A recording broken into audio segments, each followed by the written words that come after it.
నేను మీకు ఎక్కువ మాటలు చెప్పను. నేను ఒక దశాబ్దం నన్ను చూస్తూ ఉన్నారు.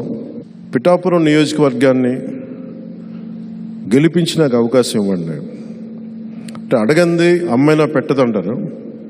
ఈరోజు నేను శక్తి పీఠమైన ఆ తల్లినే మీ ద్వారా అడుగుతున్నాను, నన్ను గెలిపించమని కోరుకుంటున్నాను.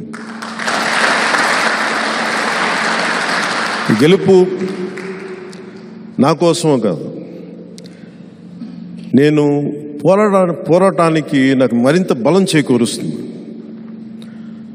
ఉప్పాడలో ప్రతిసారి రోడ్డు కోతలకు గురై ముఖ్యంగా మత్స్యకార కుటుంబాలు ఎంత నలుగుతున్నాయో తెలుసు. వీటన్నిటికీ ప్రతి సమస్యకి నేను ఎక్కడికి పారిపోను. దీన్ని ఒక మోడల్ నియోజకవర్గం చేద్దాం ఆంధ్ర రాష్ట్రానికి. ఆంధ్ర రాష్ట్రానికే ఒక మోడల్ నియోజకవర్గం. ప్రతి ఒక్కరూ ఇక్కడికి వచ్చి ఇది ఎలా జరుగుతుంది అభివృద్ధి అనేది తెలుసుకునేలాగా ఉపాధి అవకాశాలు కానీ, విద్య అవకాశాలు కానీ, వైద్య అవకాశాలు కానీ, నిజంగా ఒక అభివృద్ధి ఎలా ఉంటుందో ఒక ఎమ్మెల్యే నిజంగా తలుచుకుంటే అభివృద్ధి అనేది ఎలా ఉంటుందో నేను మీకు చేసి చూపిస్తాను. మనస్ఫూర్తిగా చెప్తున్నా. ఆర్థికంగా మనం ఎంత బలోపేతం చేయాలి.